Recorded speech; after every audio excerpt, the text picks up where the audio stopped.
Bonjour et bienvenue dans cette nouvelle vidéo. Vous allez voir, elle est hyper courte. J'ai mes notes parce que là, vous allez voir que des images. En fait, en gros, cette vidéo est assez rapide puisque c'est ma lettre au Papa Noël.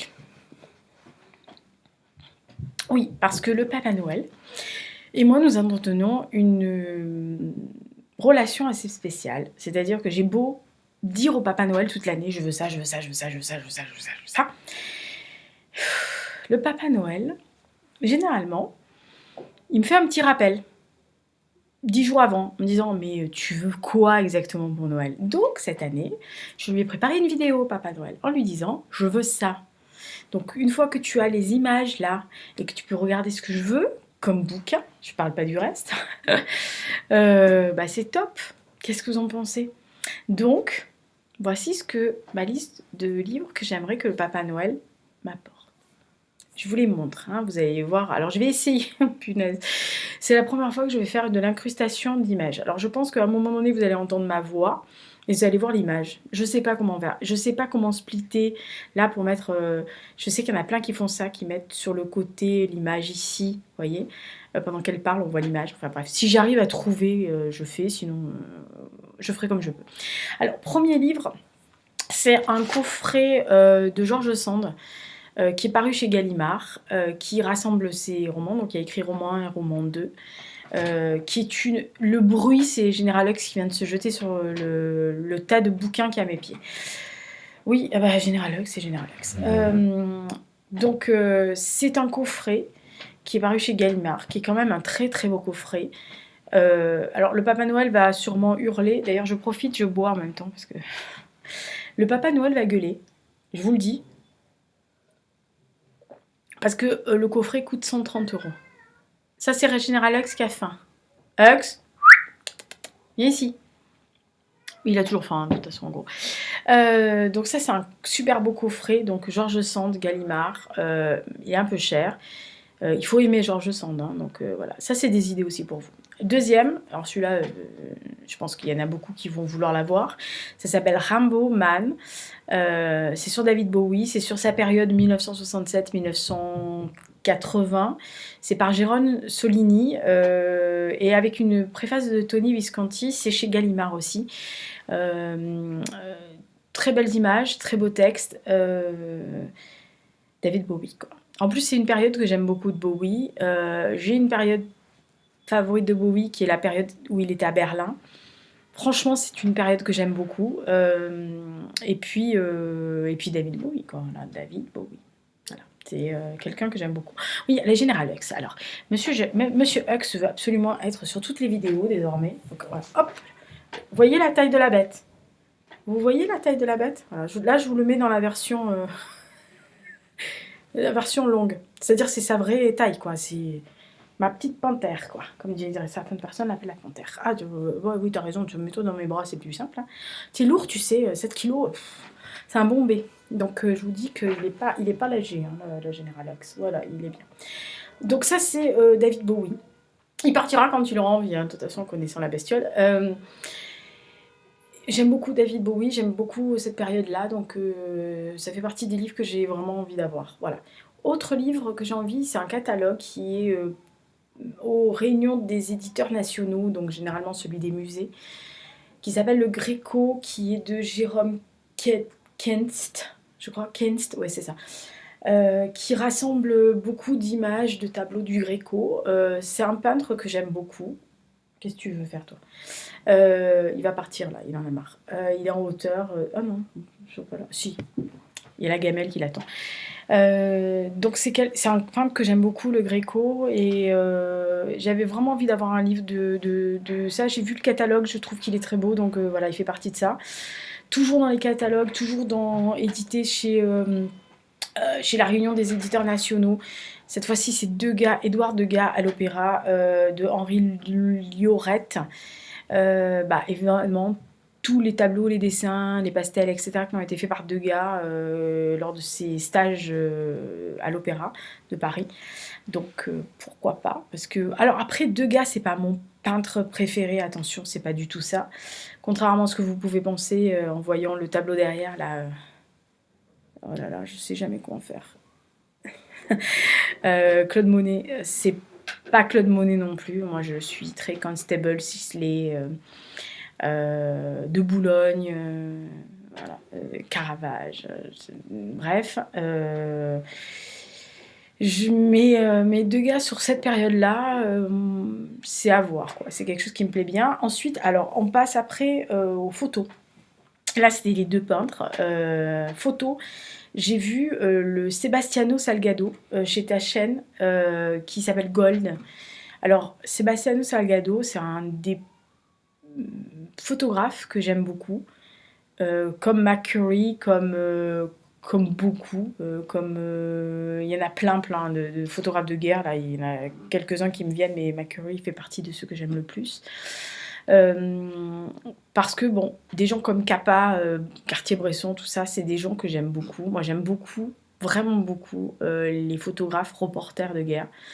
Les photographes de terrain, ce que j'appelle aussi. Et Salgado en fait partie. Et ce livre Gold est vraiment... j'ai feuilleté quelques images là sur internet, j'ai trouvé ça fabuleux. Et puis c'est un photographe que j'aime beaucoup. Voilà, donc il fait partie de ceux, donc c'est Gold de Sébastien Salgado chez Taschen. Ensuite, il y a Antarctica. Alors cette fois-ci, ils sont 3. Luc Jacquet, Vincent Munier et Laurent Balesta. Alors attention, Jacquet, c'est pour le parti récit, exploration, machin. Vincent Munier, si je me souviens bien, c'est toutes les photos qui ont été prises sur la banquise. Et Laurent Balestara, c'est toutes les photos qui sont sous la glace. C'est aux éditions Paulsen. C'est le genre de livre qui me fait... voilà. C'est je suis une trouillarde dans l'âme. Je suis absolument pas le genre de fille que vous allez voir avec un sac à dos aller faire un trekking dans les Alpes ou en forêt ou faire un GR, même pas en rêve. Mais je suis admiratrice des explorateurs et des gens qui font ça. C'est-à-dire que petite, les Admursen, les Paul-Émile Victor et toute la clique, c'était mes héros parce que je trouvais que c'était fabuleux de le faire. Moi, les gens qui vont en Antarctique ou en Arctique, traverser ces contrées, faire même les contrées russes ou autres, moi je suis la Sibérie, tout ça, je suis ébahie. Voilà, parce que je serais incapable de faire ça. J'aurais pas le courage et encore moins l'audace et la folie de faire ça parce que vraiment il faut... bon, et attention, c'est une folie maîtrisée, hein, ils savent ce qu'ils font les mecs, hein. Ils partent pas comme ça avec la fleur au fusil, mais enfin bon, il faut y aller quoi, hein, donc voilà.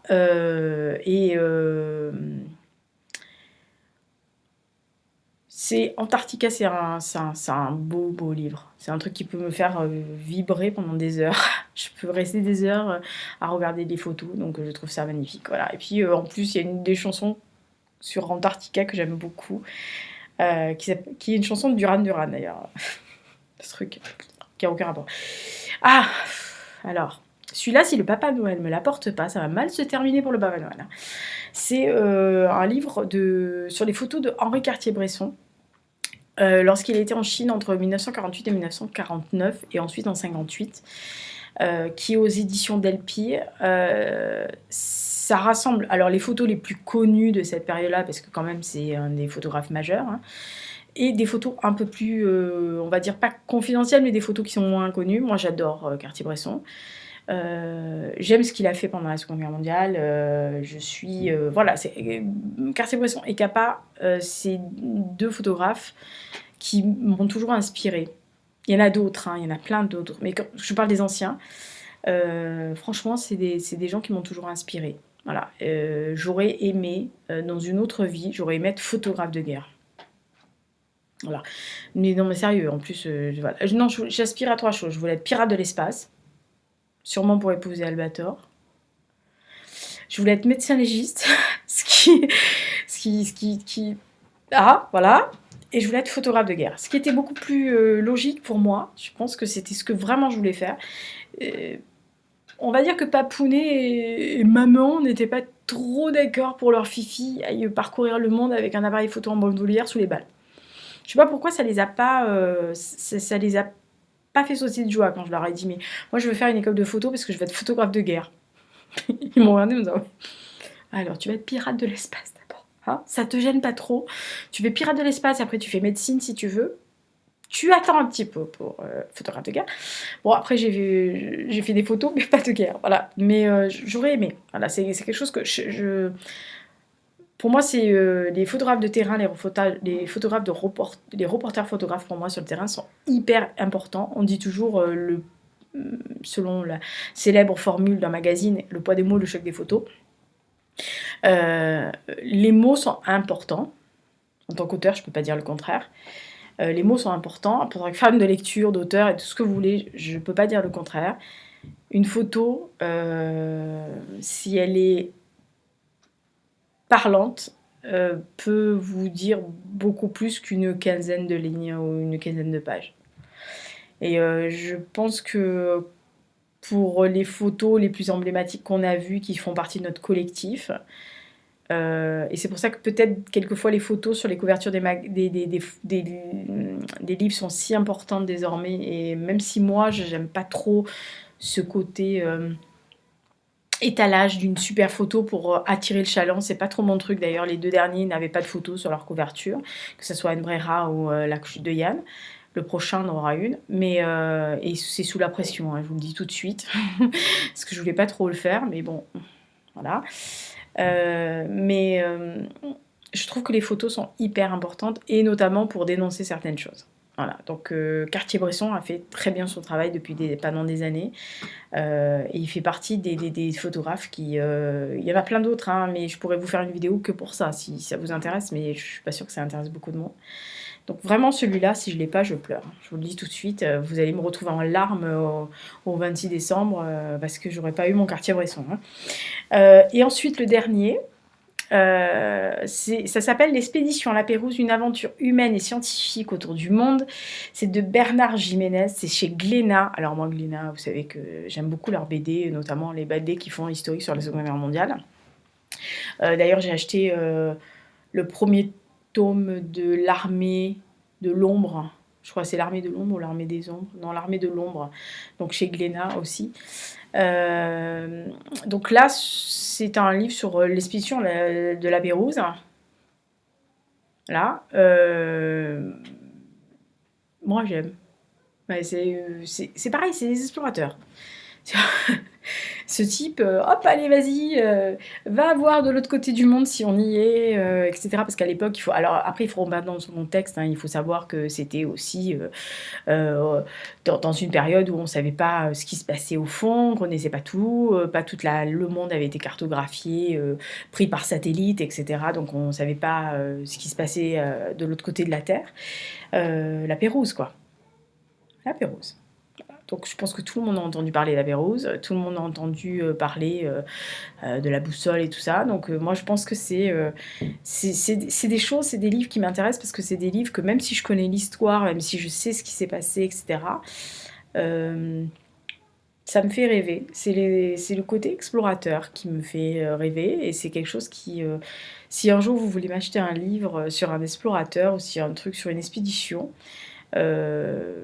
vous vous tromperez jamais, quoi, parce que voilà, un sublime livre d'images du monde, d'un endroit qui a été...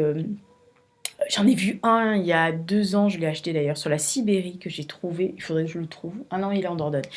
Je l'avais acheté chez un bouquiniste, il n'était pas jeune, hein, le livre, mais alors c'était des photos de Sibérie. En fait, c'était quelqu'un qui avait fait... en train, qui était allé, qui avait un peu suivi la voie du transsibérien, mais pas vraiment, et qui s'était enfoncé vraiment dans certaines parties de la Sibérie orientale. Et oui, il y a le général Ox qui est revenu. Et les photos étaient mais à tomber par terre. À tomber par terre. Voilà, donc ça c'est la liste des livres que j'ai mis sur la liste du Papa Noël. Le Général Hux, il est en train de me défoncer la manche parce qu'il aime pas ce pull. Il supporte pas ce... Voilà, il supporte pas ce pull. En plus, il a faim, le Général Hugs, donc il est très chiant. Donc ça, c'est la liste du Papa Noël. Je sais pas quelle est la vôtre. Vous me direz s'il y a un livre que vous avez envie de lire ou qui vous a donné envie. Et puis si vous avez d'autres idées... Le Général Hugs est en train de m'attaquer parce que je lui ai pas donné à manger. Et oui. Parce que en fait j'ai sa gamelle de croquettes juste derrière la caméra et comme il ne peut pas y avoir accès parce que s'il ne monte pas sur la table ce chat, on lui a interdit dès le début, dès qu'il était petit, donc il ne monte plus sur les tables. Et puis donc il voit la gamelle de croquettes, il se dit mais elle commence à me gonfler l'autre avec ça. Quoi? Qu'est-ce qu'il y a?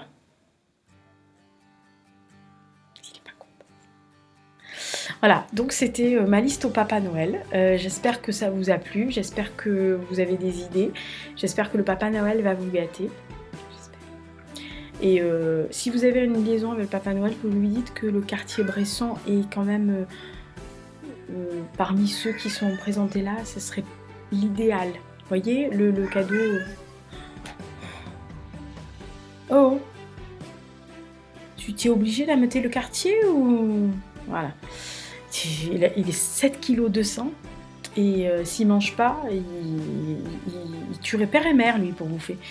Il vole les croquettes, il vole pas les croquettes, il vole les biscottes ou le pain grillé sur la table. Ne jamais laisser du pain grillé devant le Général Hugs, il bouffe tout. Il me regarde à l'air de dire moi j'ai faim, tu comprends, j'ai faim.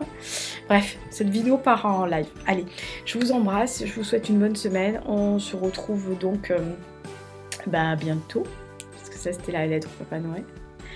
Et puis peut-être que je vous filmerai, de toute façon dans mon book haul de janvier vous verrez ce que j'ai reçu comme livre du Papa Noël ou ce que je me suis acheté, donc vous verrez si le Papa Noël était sympa avec moi ou non. Pas dit ça. Allez, je vous embrasse une deuxième fois. Au revoir. Qu'est-ce qu'il y a ?